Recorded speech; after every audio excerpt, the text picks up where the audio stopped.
I'm sure most of you have a Facebook profile or MySpace profile, or have engaged in some sort of online chat or used instant messaging. Some of you might even have your own online blog or your own website, your own space basically online where you're able to express yourself and explore different aspects of your identity. And actually relate to one another. That is to actually have friends sign up and to engage in discussions with them, keep in touch with them, and so forth. Even explore new friendships. And some of you may even have explored something called Second Life, where you create a space, and it's really amazing what you can do through Second Life. And when you're doing this and when you're engaging in these activities, you're actually creating and forming online identities. And just like your identity that's not online, it can be very multifaceted, multidimensional. You can even have different roles that you employ and engage in while you're constructing that online identity. You might even have role conflict, just like you would in your regular everyday life. Now, when you're looking at forming online identities, it's important that you understand CMC, which is computer mediated communication, and sometimes we also abbreviate face-to-face communication as F2F.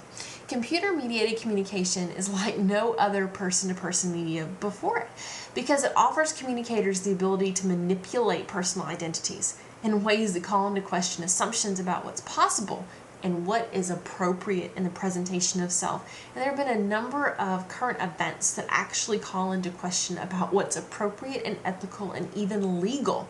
And some of you might have followed some of those current events. And what's very interesting is computers become a metaphor for our own lives, because think of all the different uses that you can employ a computer for, how it can help you to multitask, and that's really how our lives are, multifaceted in the sense that we have so many different roles, so many different responsibilities, so many different aspects of ourselves at any given moment. And through CMC, we engage in self-presentation just like we do in our face-to-face communication. Now, when we look at self-presentation, this should be familiar to you. It's the process of setting forth an image we want others to perceive. So it very much relates to impression management. And I kind of giggle because I'm not a huge country music fan. However, there's a song by Brad Paisley that has a hilarious video that has the guy from Seinfeld and like William Shatner and a couple other people in it, and it's called Online. And I just love some of the lines for it, but it's about basically this person who creates this whole other person when they're online, and they're attractive and they're socially adept even though they're not when they're offline. And if you're really closely watching the video, you can pick up on a lot of neat and interesting and different things. Now, that's just sort of making fun of how we can be somebody different online, but the truth is we can.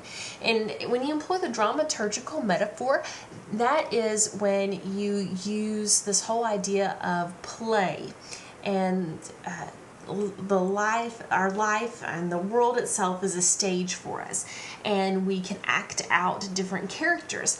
Erving Goffman, a sociologist, in his book, The Presentation of Self, looked at how our everyday life is a performance of sorts, and we engage in something that he called face work. That is, we put on a face, different roles or personas, and we stay in character dependent on the context. And we can engage in role-playing online, and this role-playing can actually help people to explore their identities and adopt roles that aren't possible in face-to-face communication, to delve into different parts of the self and who they are and who they feel and what they want to express. But they can also be very deceptive in the way that they do that as well. Some research even indicates that despite deception, many people are more apt to express themselves and have others perceive the selves that they want them to perceive online than in face-to-face. And because in many cases there's this whole sense of anonymity to it, and so we have maybe less fear of rejection online.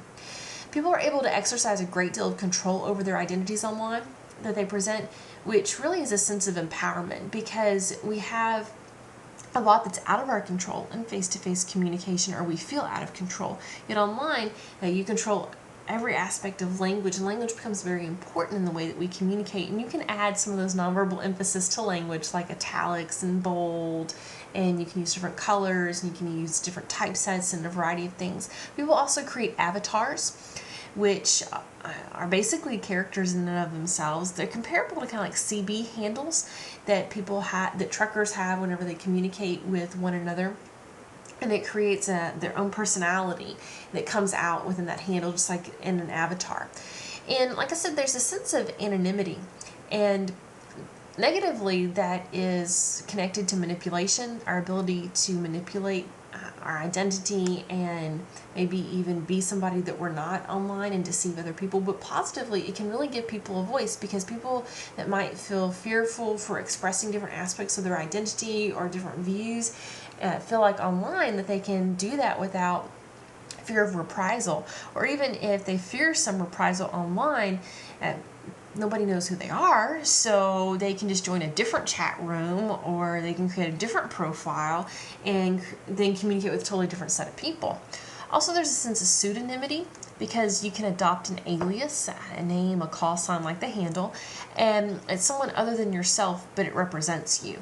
And so you may care about that name, you may care about that pseudonym, that other persona, and how you present it a little bit more than if you didn't give any indication of who you were altogether. And lots of times pseudonymity can actually represent some aspect of yourself that is really there in even face-to-face communication. Maybe it's a part of your personality that you use in creating that pseudonym or that avatar.